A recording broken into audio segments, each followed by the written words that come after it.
हाय दोस्तों, मैं voice over review करता हूँ। ये सिर्फ मेरी राय और मेरी पर्सनल रिसर्च है, तो वॉइस ओवर का मजा लें। धन्यवाद। डीप डाइव में स्वागत है। आज के इस विश्लेषण का विषय है जालंधर का नया होटल कमल ग्रैंड। देखने में ना ये एक परफेक्ट वेडिंग डेस्टिनेशन लगता है। हाँ बिल्कुल, बाहर से देखने में एकदम शानदार। लेकिन एक अजीब बात है, मतलब सोचकर देखिए, एक ऐसा होटल जो 600 मेहमानों की शादी होस्ट कर सकता है, पर वहां रुकने के लिए सिर्फ 25 कमरे हों। और सिर्फ इतना ही नहीं, बाहर निकलते ही रात के अंधेरे में हाईवे का सफर भी है, जो कि पूरी तरह सुरक्षित नहीं है। सही कहा। तो आज हम इसी प्रॉपर्टी की पूरी हकीकत खंगाल रहे हैं कि आखिर ये जगह किस तरह के इवेंट्स के लिए बनी है। देखिए, बाहर की चकाचौंध और अंदर के काम करने के तरीके में ना अक्सर बहुत फर्क होता है। अगर कोई यहाँ बड़ा इवेंट प्लान कर रहा है तो सिर्फ वेन्यू की खूबसूरती देखना काफी नहीं होगा। बिल्कुल। तो शुरुआत ना इसके कमरों से ही करते हैं। यहाँ कुल 25 कमरे हैं। हाँ, डीलक्स और सुपर डीलक्स ऑप्शंस हैं इसमें। हाँ, और फर्नीचर और डिजाइन काफी मॉडर्न है इसका, मतलब एक काफी प्रीमियम लुक देता है। लेकिन मुझे जो बात सबसे अजीब लगी वो इनका डाइनिंग एरिया है। वो 40 लोगों की कैपेसिटी वाला रेस्टोरेंट ना। एकदम सही। वो सख्ती से सिर्फ और सिर्फ वहाँ ठहरे मेहमानों के लिए रिजर्व रखा गया, मतलब बाहर वालों की एंट्री ही नहीं है। देखिए, ये जानबूझकर बनाई गई एक्सक्लूसिविटी है।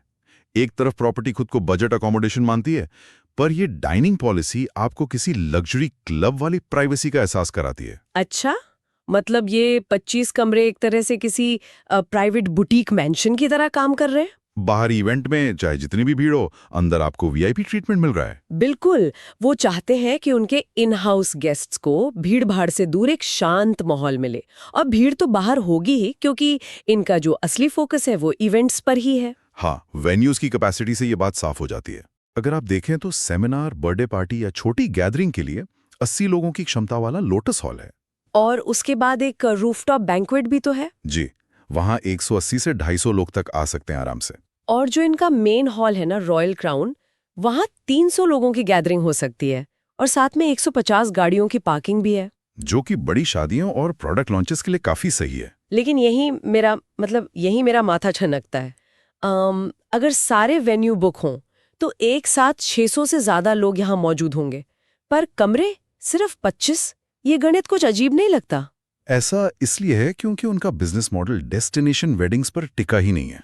अच्छा, तो फिर किस पर है? देखिए, ये ना एक classic drive in drive out model है। मतलब वो लोकल लोगों को टारगेट कर रहे हैं। शहर के लोग आएंगे, फंक्शन अटेंड करेंगे और इवेंट खत्म होते ही अपने घर लौट जाएंगे। समझ गए।